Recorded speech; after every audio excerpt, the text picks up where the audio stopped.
Olá galera, bem-vindos a mais um Dança Além da Técnica. E hoje a gente vai discutir uma questão bem polêmica no meio da dança que dá o que falar, que são as questões de plágio e de domínio intelectual nessa área. Eu queria começar com uma provocação que é a seguinte: quando a gente pesquisa a palavra criação no dicionário, às vezes a gente encontra lá um termo, uma definição, que diz que criar é tirar do nada. A questão é que isso é uma mentira. Ninguém tira nada do nada. A gente não consegue ter ideias que não tenham vindo de algumas referências e de algumas influências que a gente teve na nossa vida. Ou seja, a gente como ser humano vive um processo constante de impregnação e de atravessamento de outras referências na nossa vida, e é a partir delas que a gente cria e concebe coisas no mundo. Existe uma corrente muito antiga que pensa a criação, chamado associacionismo.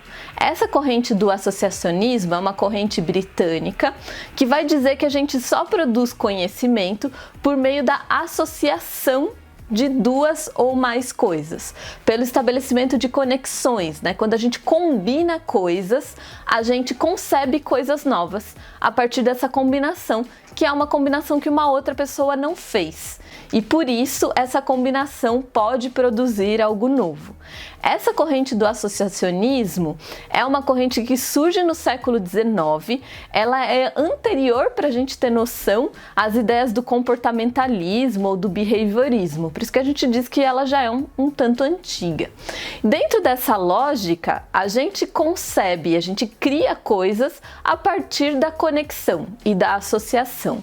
Logo, tudo já meio que estaria dado no mundo e a gente está aí concebendo coisas novas a partir do encaixe de novas peças.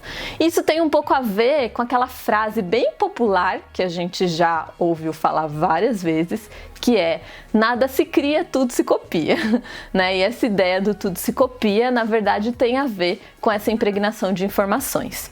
E a gente vive numa época hoje onde as informações, elas chegam na gente muito rapidamente, né? Essa época contemporânea, com a internet, com todos os nossos acessos, a gente conhece muita coisa e tem muitas referências de vários lugares. Então hoje a gente não conhece só dança a partir do momento que a gente vai assistir um espetáculo de dança numa galera, no teatro ou em algum outro lugar. A gente conhece dança porque a gente vê no YouTube, né? A gente conhece dança porque a gente lê um artigo na internet, porque a gente entrou no site de uma companhia, porque a gente viu a foto de um certo artista no Instagram e assim vai. E todas essas coisas vão servindo de referências e de questões para a gente refletir sobre a dança e para formar as nossas relações de criação em dança. Tem vários artistas que já assumiram tanto essa filosofia contemporânea das impregnações que já criaram uma série de conceitos. Por exemplo, tem uma ideia de corpo hacker, de que a gente via corpo hackeia outras coisas, né? Então essa ideia de cópia quase elevada ao máximo. A gente tá aí, a gente tá hackeando coisas, a gente tá copiando coisas a todo momento. O Ctrl+C, Ctrl+V acontece no nosso corpo e a gente é atravessado e impregnado por isso. Tem artistas discutindo citação em dança. Quando é que a gente, num espetáculo, traz uma imagem, traz uma dança, um trecho coreográfico que ele é claramente copiado de um outro artista, mas a gente faz aquilo como citação, a gente faz aquilo para trazer de fato a memória e a lembrança de um certo artista, de algo que aquele artista já fez. Existem vários projetos conhecidos, tem o Re-Rosas, que é um projeto da Anne-Thérèse europeia, que propõe que as pessoas aprendam a coreografia de um trabalho específico da companhia dela, que é o Rosas Dançam Rosas, e que a partir desse aprendizado, dessa série de vídeos que explicam como dançar, que você também faça o seu vídeo, que você realmente refaça esse Rosas de alguma forma. Tem o projeto do Improvisation Technologies do Foresight, que é uma série de vídeos que estão aí disponíveis no YouTube para aprender sobre o trabalho dele e para de fato improvisar a partir dos procedimentos de improvisação e de como ele te ensina. Enfim, a gente entende hoje que o fato da gente ensinar, da gente disseminar conhecimento, da gente estar distribuindo as coisas que a gente faz artisticamente para o mundo, isso vai influenciar outras pessoas e a gente vai encontrar multiplicadores. A gente vai ter sempre pessoas multiplicando nosso trabalho e agindo a partir desses nossos trabalhos. Eu vejo nisso muita coisa positiva. Isso retira, por exemplo, essa noção de gênio no meio da arte, dos artistas acharem que precisam ter uma ideia maravilhosa, incrível, extraordinária, e a partir do momento dessa ideia extraordinária, o artista deve guardar essa ideia, 7 chaves, como se fosse um grande segredo, e esse segredo só pode ser mostrado no dia da estreia. A gente já fez isso cair muito forte quando a gente começa a abrir processos, a mostrar o work in progress, a mostrar o trabalho nesse durante, a revelar que a gente também está descobrindo coisas e que o trabalho pode não ser tão bom, mas com a gente aqui conversando esse trabalho pode ficar melhor. Enfim, né, a gente faz cair aí uma série de noções de que arte é um dom, de que alguém precisa ter uma ideia sobrenatural para ter uma criação artística, enfim. Essas são as questões positivas e interessantes de pensar toda essa impregnação que a gente está vivendo na atualidade. Entretanto, é bem importante a gente pensar a dimensão ética de todas essas impregnações. Então, muitas vezes, a gente precisa, como educador, pensar quais são as referências que a gente está oferecendo para esse nosso aluno.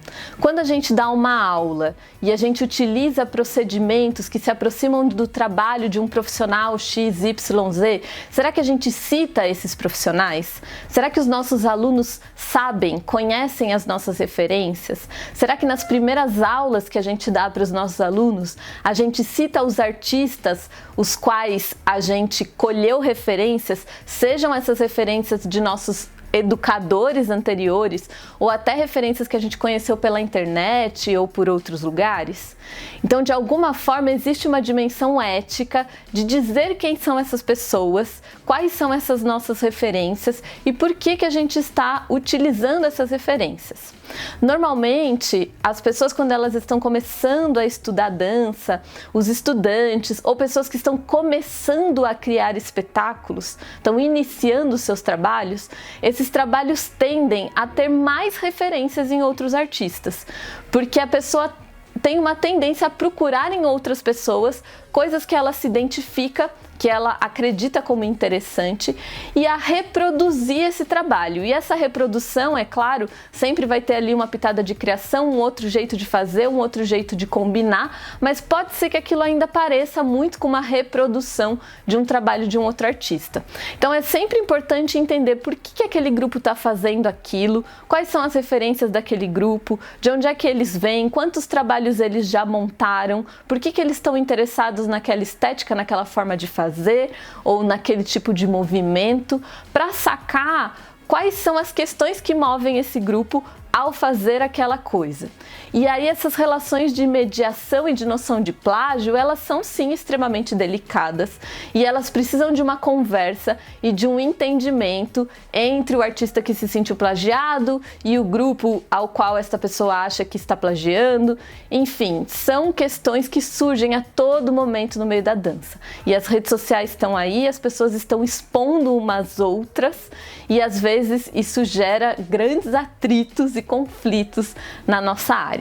Enfim, eu acredito que essa questão seja realmente muito polêmica, que a gente possa continuar esse debate. Se você quiser deixar seus comentários aqui embaixo para que a gente continue essa proposta de debater as relações de plágio e o que é domínio intelectual no meio artístico. Eu sei também que eu falei vários termos, utilizei vários conceitos que talvez algumas pessoas não conheçam. Então, se você tiver dúvidas, se você tiver sugestões ou quiser que eu desenvolva um pouco mais alguma ideia ou alguma proposta do vídeo, também deixa seus comentários aqui embaixo, que eu posso responder nos comentários ou até fazer um outro vídeo sobre isso. E além disso, se você curtiu o vídeo, vídeo, curte ele, dá uma curtidinha aqui embaixo, curte ele não, mas pode ser que isso vire um negocinho cinza ali de besteiras da Petícia falando, mas curte o vídeo aqui embaixo, se inscreve no canal se você ainda não se inscreveu e assim continuamos até o próximo vídeo. Tchau, tchau!